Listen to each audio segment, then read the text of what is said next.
حل اقتصادي غريب جدا هيقدر يطلع مصر من الأزمة الاقتصادية بتاعتها ويخليها في حتة تانية، وده مش دلوقتي بس، دلوقتي وبعدين، وفي نفس الوقت هيخلي الناس تختني وهيخلي البنوك تختني وهيخلي مصلحة الضرائب تختني وكل الناس هتبقى مبسوطة. طب ايه يا عم الحل ده وليه ما حدش عمله قبل كده؟ أول حاجة ما حدش عمله قبل كده لأن لازم دولة هي اللي تفرضه في البلد، ما ينفعش شركة تعمله. طيب ايه الحل ده؟ اول حاجه ان احنا هنلغي الودائع والشهادات من البنوك. طب كده البنوك هتسب لك كل حاجه، لا يا باشا، هكسبها اكتر بكتير قوي من اللي هي بتكسبه. طيب امال هنعمل ايه والناس هتاخد فايده ازاي وايه اللي هيحصل؟ بصوا يا جماعه، الفلوس اما تروح البنك كده كده الناس معتمده على البنك 100%. ليه؟ لان لو مرتب بيجي لك على البنك بتصرف، اكيد مش هتشيل فلوسك في البيت، خلاص الموضوع صعب جدا، ولا هتشيل اي حاجه في البيت. طيب فهو مضطر كده كده. طيب فتعالى نعتبر ان انت ليك 100,000 جنيه في البنك. ال 100,000 جنيه دي هتتقسم جزئين، 50,000 و50,000. في 50,000 هتمول حاجه اسمها كاش فلو بتاع الشركات، بتاع البيزنسز. ايه الكاش فلو ده يا باشا؟ ده السيوله بتاعه البيزنسات. يعني ايه؟ يعني تعالى ناخد مثلا محل عصير. محل عصير بيجيب بضاعه ب 100,000 جنيه وبيبيعها ب 150,000 جنيه. طيب هو معاه 80,000 جنيه، عاوز 20,000 جنيه، يروح للبنك يقول له يا بنك انا عاوز 20,000 جنيه. البنك مش هياخد من حسابك 20,000 جنيه ويديهم له، لا مش هيحصل، ده يبقى هبل.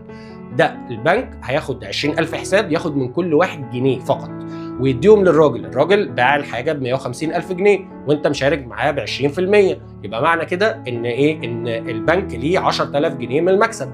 طيب فهو هياخد ال 10,000 جنيه وهياخد فوقيهم ال 20,000 بتوعه، فكده كل واحد دفع جنيه رجع له جنيه ونص. كده خلصت؟ لا لسه.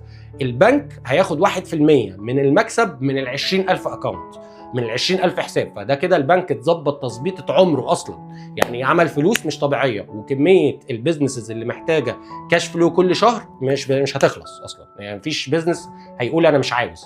طيب كويس قوي. طب ومين تاني استفاد؟ الناس جاله فلوس اكتر. طيب ومين تاني استفاد؟ الضرايب. ليه؟ لان ده ما بقاش انترست، ما بقاش فايده بتيجي للناس، لا ده بقى تمويل مشاريع. فمعنى كده ان الدوله حقها في ضرايب 22.5% من النص جنيه اللي داخله لك زياده. طيب فانت هيوصل لك جنيه و30 قرش. بس الميزه ايه؟ ان ال 50% بتاعت فلوسك دي عماله بتدور في السوق طول الوقت. فالسوق فيه فلوس طول الوقت ان الناس تنتج وتصدر، لان معظم مشاكل الناس ان هم معهمش سيوله. ليه؟ عنده ايجار، عنده موظفين، عنده. فلو اشتغل بطريقه المرابحه زي زمان، زي ما كان بيبقى فيه رحله الشتاء والصيف، بيدوا فلوس لواحد عشان ايه؟ يكبر تجارته عشان هم يكسبوا معاه. طيب حلو قوي، والدوله كسبت من الضرايب، صباح الفل، فكده كل الناس متراضيه. طب وال 50% الثانيه دي ايه؟ هنسيبها على جنب؟ لا لا لا لا. 50% الثانيه هتتقسم على الشركات الكبيره جدا اللي هي في مجالات ايه؟ المجالات القوميه زي الزراعه والصناعه والكلام ده كله. بس العائد بتاعها بيجي امتى؟ في دورة راس المال. لازم تستنى شهر 4 لما الناس تقدم الإقرارات الضريبية وتطلع الحاجة، انت والله الشركة دي كسبت منها 4% والشركة دي خسرت منها 6% والشركة دي كسبت فيها 12% and so on. ما ينفعش تخسر. ليه؟ لأن ده بيعبر عن اقتصاد البلد كله. فاقتصاد البلد طالما الكاش فلو اعلى يبقى اقتصاد البلد بيعلى، يبقى التصدير هيعلى، يبقى الشركات هتكبر، يبقى الدولة كلها هيبقى فيها فلوس. ودي من اهم الحاجات اللي احنا مشكلة في البلد، ان ايه؟ مفيش سيولة. فانت كده حققت السيوله، بدل ما الفلوس قاعده في البنك ما بتعملش اي حاجه، في تضخم ففلوسك عماله بتقل، اكنك جايب حبه فلوس وفران عماله بتاكل في الفلوس، فده ملوش معنى. فالحل ده ان احنا بنستخدم الفلوس اللي في البنك بامان. ليه؟ لان احنا بنقلل الريسك على قد ما نقدر. يعني مثلا اما قلت لك انت هتاخد جنيه من كل واحد، والله لو محل العصير اللي فتح بقاله 3 سنين ده ما باعش حاجه، انت خسرت جنيه في الاخر. انت ما خسرتش حاجه، انت خسرت نسبه لا تذكر من فلوسك.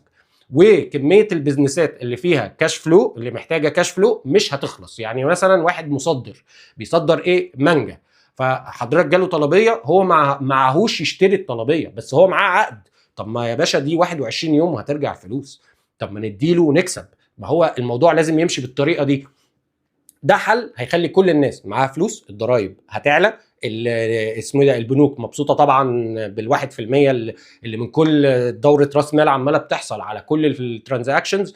فده من وجهه نظري. ممكن يا ريت الناس تديني اراء في الحل ده. يعني ايه؟ عاوزين يحسنوه بطريقه معينه، حاجه انا ما فكرتش فيها، حاجه في الاقتصاد ممكن تبوظ المثل ده اصلا. يعني لازم يكون في حاجه نعرف ايه نناقشها. طبعا البنوك الحكوميه نقدر نعمل فيها كده، البنوك الخاصه ما تقول لك لا انا مش لاعب اللعبه دي، بس في نفس الوقت لازم الموضوع يتعمم على الدوله كلها عشان الدوله كلها تعلى. ده من وجهه نظري، لو حد عنده اراء تانية يا ريت يقولها لي.